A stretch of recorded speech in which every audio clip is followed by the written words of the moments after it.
Hello, and thanks for stopping by. Today I'll be going over the most boring villain I have ever seen in fiction. There have been millions of villains created since the concept of lying began, but this is the worst that I have ever had the displeasure of encountering. I present to you Dusan Nemec Are you watching? from Watch Dogs 2.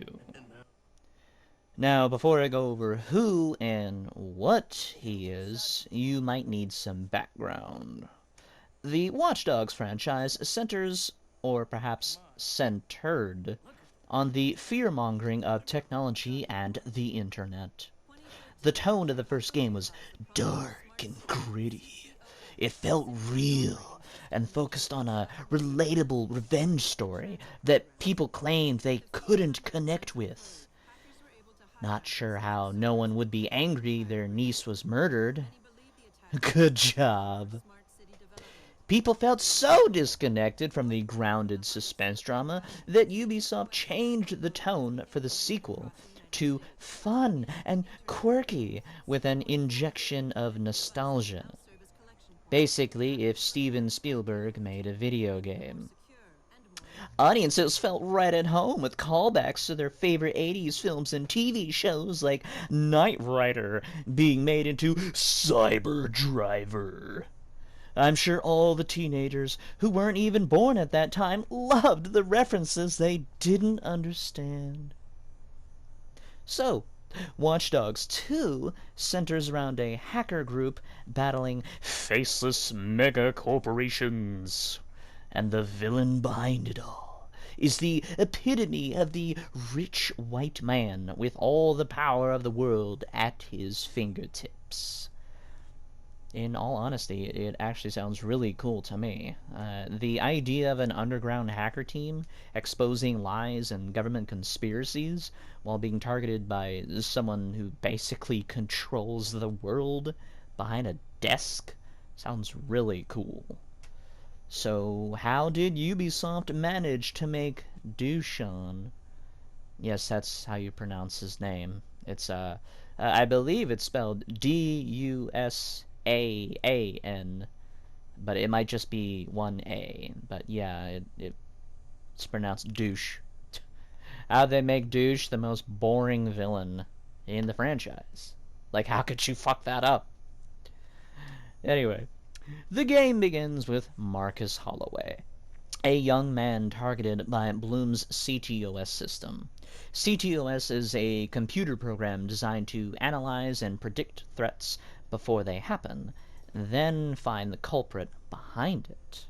Marcus was mistakenly targeted because he had the experience for the crime and nothing else. It said he lived in the area and could do it, so he must have. And off to jail he went. Marcus wants to join the hacker group DeadSec and is tasked with infiltrating the company Blume and deleting his online profile, thereby erasing himself completely from the system and ceasing to exist according to the digital world. Our villain, Dusan Nemec, watches all of this go down. That night at the beach, man, I knew you looked fucking familiar. Well, Venus must have been in retrograde or some bullshit, because I think it was fate that I was in the night that you hacked into our system. Yes, the CEO of the biggest tech security company in the world allowed Marcus to effortlessly break into his building, tamper with the system, and upload a digital backdoor into his company that would allow Marcus to destroy it from the inside. Applaud this man for the incredible power move of allowing him to do all of this. Then give him an award for taunting Marcus by showing up at his own party later that night just to twirl his dick around. This is the villain of Watch Dogs 2. And this is all he does. He watches Marcus, slowly destroy the reputation of every corporation in San Francisco, and does nothing about it. Somewhere in the first act of the game, he claims he is using them as a tool, which is smart.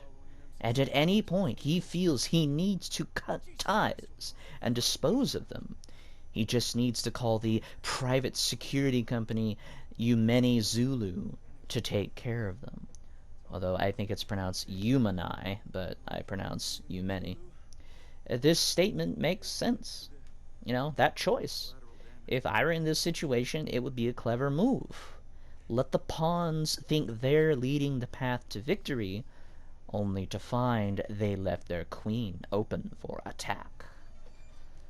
The thing is, though, Ubisoft hired a third-party writer who wasn't good at their job, or they didn't allow the writer to do their job properly. Because this never comes to pass. He never calls the hit squad. Ubisoft forced this villain with amazing potential to be a little bitch who lets everyone walk over him, but at the same time, they make sure the audience knows that everyone is scared of him. You smart son of a bitch, you promised! At one point in the game, the FBI gets involved. They manage to kidnap DedSec's heavy hitter, Marcus. Oh, wait. Okay, sorry. They managed to kidnap the Goofy member, Wrench, whose expertise is guns, explosives, and machines. I'm sorry, why isn't Wrench the heavy hitter? Why is Marcus the only one who blows things up when they have a designated person who is actually prepared for it? Weird choice, but oh well. Anyway, the FBI kidnaps the useless Wrench and uses him to get intel on DedSec. They were going to use every torture tool in the book and on the blood-stained walls to force Wrench to work for them and betray DedSec. But in comes Douche and stops them. Dusan Nemec, the main villain of the game, who's having trouble stopping DedSec, intentionally stops the FBI from solving his problem. When they had accomplished everything he couldn't, he just walks right in there and demands the FBI to cease and desist. Then this sack of failure looks directly at the camera you're looking through, because he knows you're watching, and asks, what's he going to do with you? What am I gonna do with you, Marcus? And if you think it can't possibly get any more pathetic, I'm not even close to being done. I could go over how he and the company Invite were conspiring to get the mayor reelected so they could pass a policy or law that specifically targets groups like DedSec, but instead I'll skip that and go right to the end. I had to play the entire game over just to record every scene with Dusan, and basically the end is the best part because everything else is just so boring. He's so boring. This is such a chore to record everything with him in it. He's the worst part about the game. At the end of Dusan's story, he has had enough of Marcus and his friends, and pulls out his trump card. This is the second time he pulls it out, by the way. He does the same thing twice, and it never pans out. Remember when I spoke earlier about Umani Zulu? the private security he could call to put a hit on DedSec. Well, that's not what he does. Instead, near the beginning of the game, in the first act, and at the end, kind of, he puts Marcus, and Marcus only, on the most wanted list. Yes. He calls the police on Marcus twice. Somehow the FBI wasn't good enough. So at the end of the game, Marcus is on the most wanted list, and then you get to play as Marcus's friends to help him in this dire time where nothing happens. Instead of taking him off the most wanted list, they instead make everyone in the area Marcus. They print out masks, I think, and have all their followers wear them, and it sends out a ping to the government that they're Marcus. So the system will see their mask, I think it's a mask, and it will ID them as Marcus. It spreads the government too thin, and the police are unable to find the real Marcus, I think. They just tell you this is happening, not show you. The one thing English professors and even high school teachers tell you that's super important, show, not tell, was completely lost on the writers for this part of the game. Anyway, because they can't find Marcus, they just give up. That's cool. That doesn't sound like the government at all. Oh, we can't find him, guys. Must have been the wind. Sometime later, Marcus breaks into Dusan's company again, and then uploads all the illegal activities that Dusan was up to using Blume's resources, and this gets him arrested. Dusan is revealed to be sitting in a corner of his condo, drinking whiskey and getting drunk, and obviously can't handle his own failures, and lashes out at his boss like it's her fault.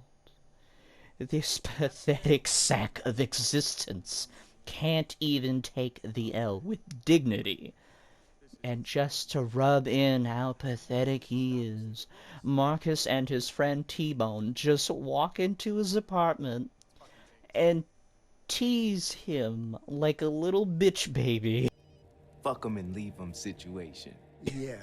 And then walk out as the cops arrive to arrest him. The man got trolled by a kid and then got swatted. This is our villain for Watch Dogs 2. I'm trying not to laugh. My God. Shit, it's even funnier when I say it out loud. I wrote all this, and I wasn't laughing nearly as much as I was. Shucks. So that's the story of Dusan. What he did in the game, and how he reacted to you while you destroyed his life. But there is a reason behind this. I feel, this is my opinion, I feel that this was done partially on purpose. I said the sequel was centered around being fun and not as dark as the first game, but they still wanted to have a message, a moral to the story. Now, whenever throughout the game DedSec exposed a company for their illegal or immoral activities, they would make a joke out of it. Instead of scaring people like they did in the first game, DedSec now makes it funny. They would troll the hell out of that company on national television, instead of damning them to a dark hole made of fear and hate. This way, Ubisoft could make the narrative fun for players, but still drive home that the meaning of the message is scary and happening in the real world. I would say that Ubisoft accomplished their goal when it came to DedSec. It was fun, and the message was clear. But when it comes to what really matters, the antagonist, they failed miserably. Dusan was not fun. He was not entertaining, nor was he even the least bit of threatening. The FBI, who walked away with their massive spiked dildo tail between their legs, was scarier than Dusan. Everyone from the randomly generated goon on the street to the annoying as hell Lenny from the rival hacker group I didn't even mention was more threatening and fun than Dusan, the main antagonist. So what went wrong when it came to Dusan? Why was every other villain in the game fun?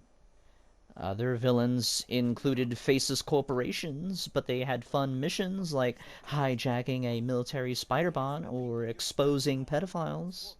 They even have a few missions where you target the local gang, the Tezcas, and you burn their weed farm, destroy their drug shipment on a freighter, and then break up a dogfighting arena. Everyone else was done properly with respect and entertainment, but why was Dusan left out?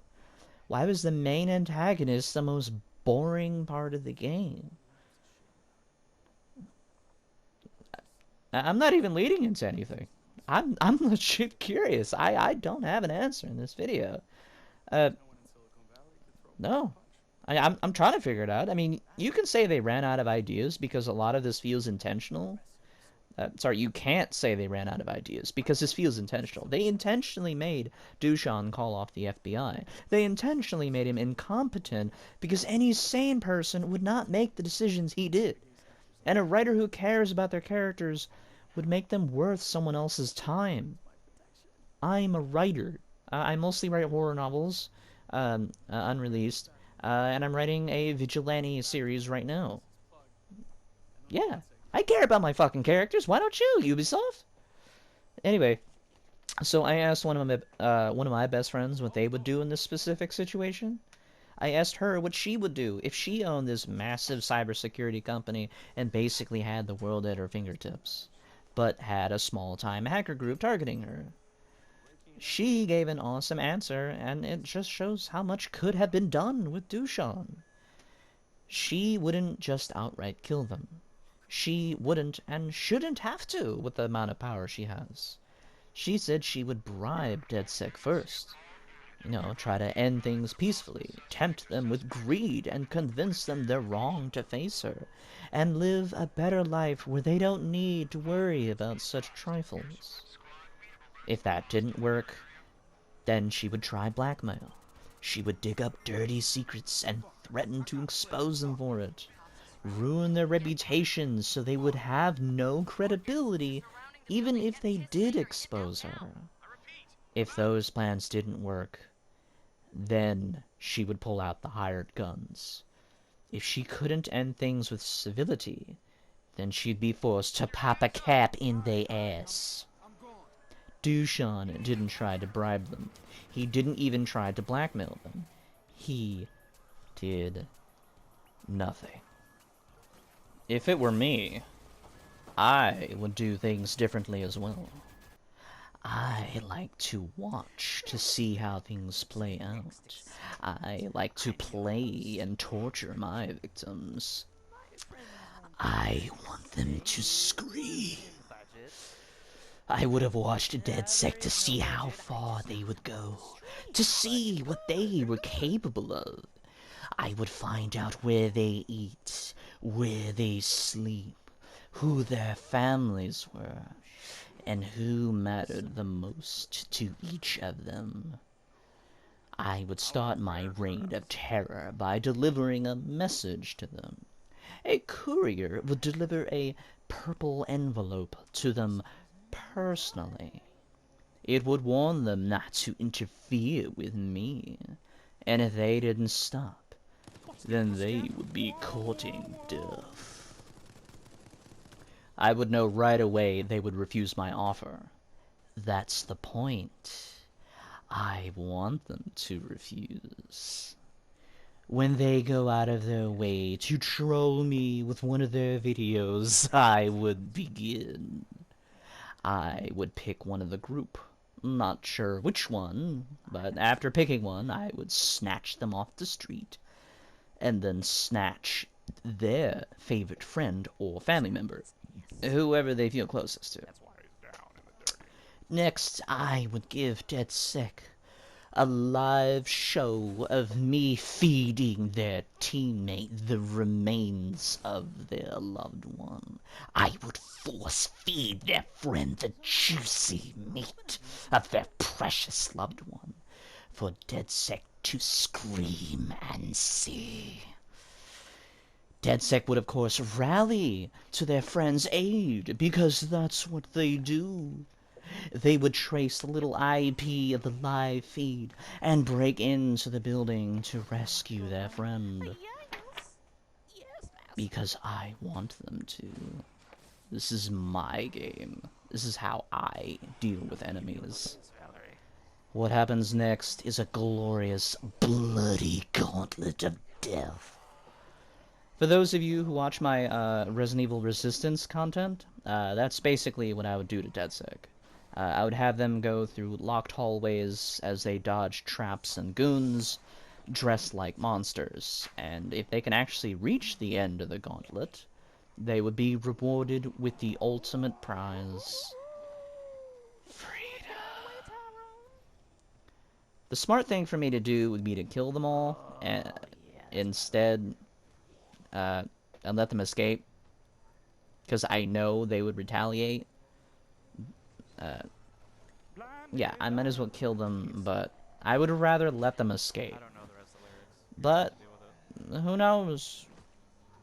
Maybe I can try bribing them. Maybe I can convince them to stop harassing me. I would hope they would deny my offer so I can just keep going. Just gas the room and move them to another beautiful location where I can torture them again and again until they beg me to just end it. See, now that's a proper villain. That's what an antagonist should be doing. Not just sitting back, crying like a little bitch and wish everything would just go back to normal. If you want something done, then you have to do it yourself. If you want the audience to be entertained by the villain, then they have to have a challenging. A challenge. The hero needs a challenge. No challenge, no entertainment.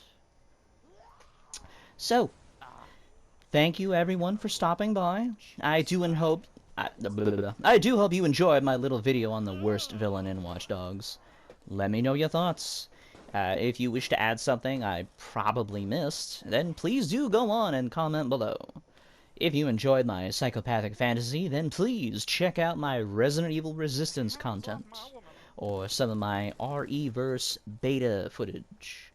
I cackle like a maniac in most of those, so if you're interested, well, I don't know which link to show, because I have so many. If there are any other characters from the Watch Dogs franchise you'd like to see me cover, please comment below. I do enjoy making these. I can't even begin to like cherry pick who I would want to choose next, because this is all I these were the only characters that really stood out to me, like in a negative way. But if you have one that you think I'd be, you'd be interested in me cover, let me know. Anyway.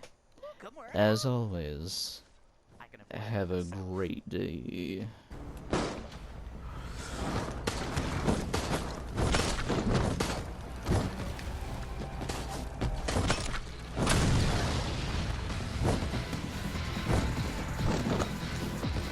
Ooh, my skip doesn't.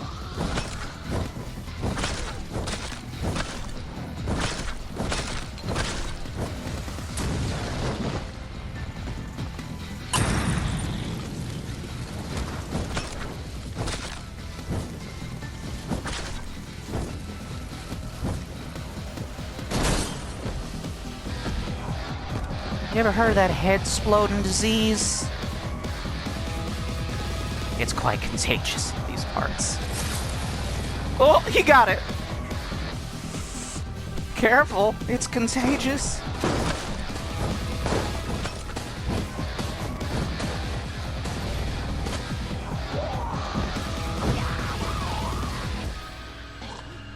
Experiment successful. Everybody gets to wear a hat now.